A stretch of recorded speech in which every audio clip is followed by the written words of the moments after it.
Alberto Del strikes again. He made headlines this week after the Mexican news platform La Saga reported that former WWE champion and AAA mega champion Alberto Rodriguez, a.k.a. Alberto Del Rio, a.k.a. Alberto El Patron, was arrested for alleged domestic violence in San Luis Potosi, which is located in north-central Mexico. Their report states that authorities from the state's civil guard responded to an emergency call and proceeded to detain the former champion. The incident was allegedly triggered by a complaint filed by his wife, who accused him of physical aggression. His mugshot is also online. It's not hard to find. Just make sure you look for the most recent one, because there's been more than one that he's had. Now, later on, the following statement was issued by San Luis Potosi State Attorney General's office regarding the arrest of Alberto. The Attorney General's office of the state of San Luis Potosi initiated investigations against Alberto N., they put in quote marks, who was accused of the probable crime of domestic violence against his romantic partner, an event that occurred in the capital of San Luis Potosi. The accused was placed at the disposal of the Specialized Prosecutor's Office for Attention to Women, Family, and Sexual Crimes after being arrested in flagrante delicto by agents of the state civil guard after a call for help made by the victim on the afternoon of Monday, April 6th. According to the victim's complaint, upon meeting Alberto inside a home in the Lomas del Tecnológico subdivision, an argument ensued that led to the accused to commit various physical and verbal assaults against his partner. After the arrest carried out by the GCE agents, the accused was placed at the disposal of agents of the public ministry, who will be in charge of duly compiling the investigation file and presenting him before the judicial authority at the initial hearing, where he will have to answer for the acts that he is accused of. Then we have an outlet here called InfoBay Mexico, which identified the alleged victim as Del Rio's wife, Mary Carmen Rodriguez Lucero, and reported that she was under medical and legal protection. They reported that approximately 1 month before the April 6th incident, Rodriguez Lucero allegedly reached out to Mexican journalist Flor Rubio via WhatsApp and then walked the request back. Per InfoBay, the message read, "I went through a situation with my husband. It was an impulse on my part. I've changed my mind. I don't want to cause trouble or make things bigger." According to Telediario Mexico, the arrest took place at a residence in the Lomas del Tec neighborhood of San Luis Potosi after Rodriguez Lucero reportedly called 911, and they report that the victim was found with visible injuries to her face and arms. Del Rio was detained at the scene and turned over to police for investigation. Now, Del Rio is said to have had a closed-door hearing on April 9th where the judge ruled that he had to remain in preventive detention. Dave Meltzer in this week's Observer mentioned that when he was on the La Granja reality show recently, and I had forgotten that he was on this big reality show after he left AAA. I think the premise of it was a bunch of celebrities being forced to live together on a farm. But a rival of his on the show, Alfredo Adame, brought up Alberto's history. I guess his arrest history or domestic violence history on the show. This happened on the show. And Alberto spent the next episode saying how he had been wrongly accused and that every claim against him was proven false.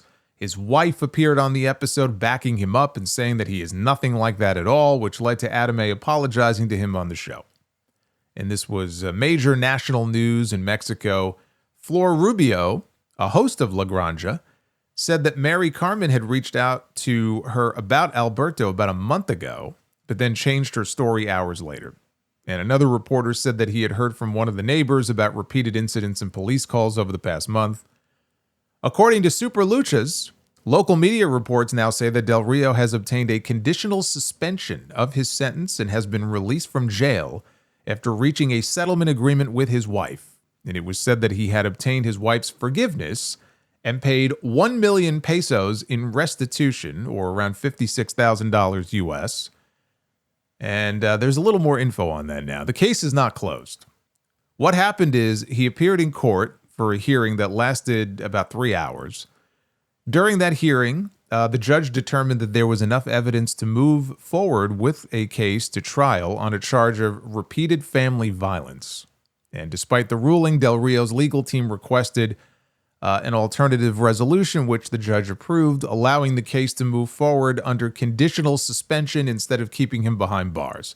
Now, as part of the agreement, he agreed to pay the fine that I mentioned, and the victim also granted legal pardon, which allowed authorities to approve his immediate release from custody, but it does come with some strict conditions. Del Rio must comply with various court-ordered requirements over the next 6 months while the case remains under judicial supervision.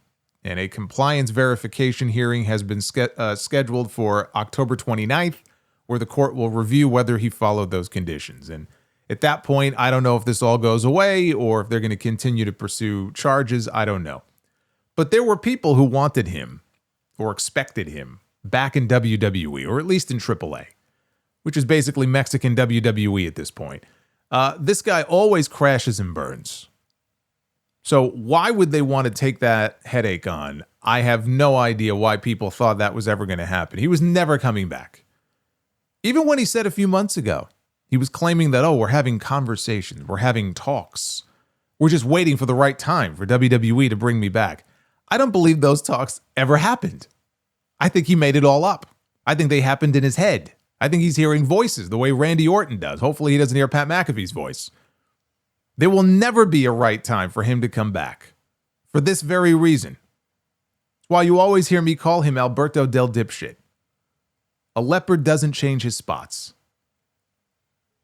Ric Flair, he says the WWE is trying to destroy his legacy. I guess he didn't want to miss out on all the news that was going on this week, and everybody was talking about this, that, and the other. He didn't want to be left out.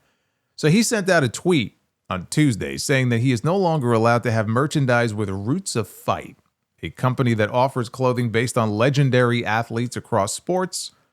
Flair, who is still under contract with AEW, said that it was WWE's call for him to be removed. Now, Bret Hart, Roddy Piper, CM Punk, Rey Mysterio, Randy Savage, Andre the Giant, Iron Sheik, they all have items on the Roots of Fight website. I don't know why this is all of a sudden an issue, but man, WWE be fucking everyone's shit up this week, aren't they? This is what Flair tweeted out of nowhere.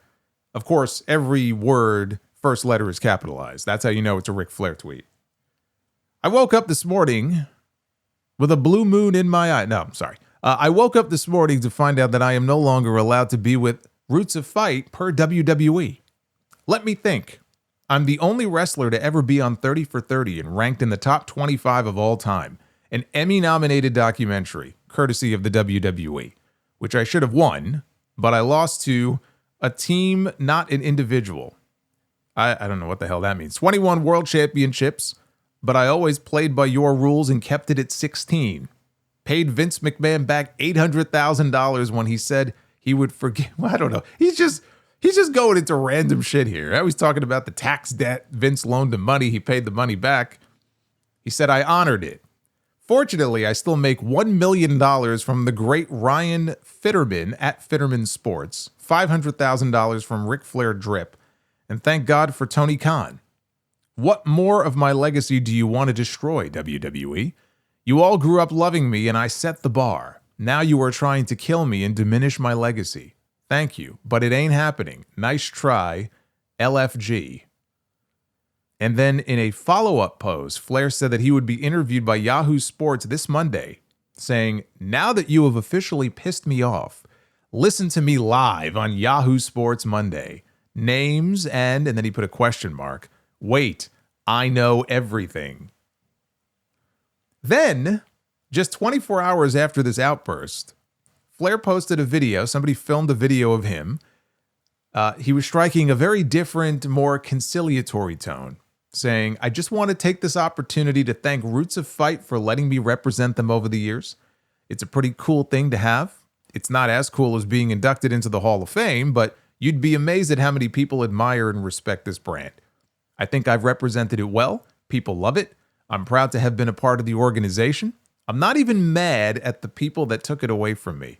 I was at first, but I understand business and business comes first. You always want to think that they'll make an exception, but sometimes exceptions just can't be made.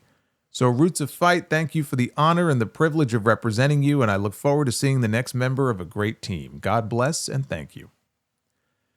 And I'm like, okay, he he cooled off a little bit. Maybe he, got a phone call from someone. I don't know, but very, very different tone there from Ric Flair. But then, later that same day, he tweeted this. Loved CM Punk's interview. He's talking about the interview from Raw. Really created a lot of interest in WrestleMania. Watch my pipe bomb interview on @Yahoo Sports Monday. Karma is a bitch. Never too old to learn a new phrase. Thank you, CM Punk. So now, apparently, he's back to being upset, and I guess he's still going to be on Yahoo tomorrow until he's probably not. I don't know what's going on here. But now things seem to be making a little more sense because Roots of Fight posted a teaser just the other day, hyping that it will soon be announcing some sort of deal with WWE. And again, they already have merchandise based off of a lot of different WWE personalities, including CM Punk. Ric Flair, of course, is under a contract still to Tony Khan and AEW. And so I'm sure that has something to do with what's going on here. I'm sure that this is just what Charlotte wanted to hear the week of her WrestleMania match. I'm sure this is exactly what she was hoping for. WWE does not have to do much to diminish Flair's legacy. He's been doing a pretty good job of that himself over the last 15 years.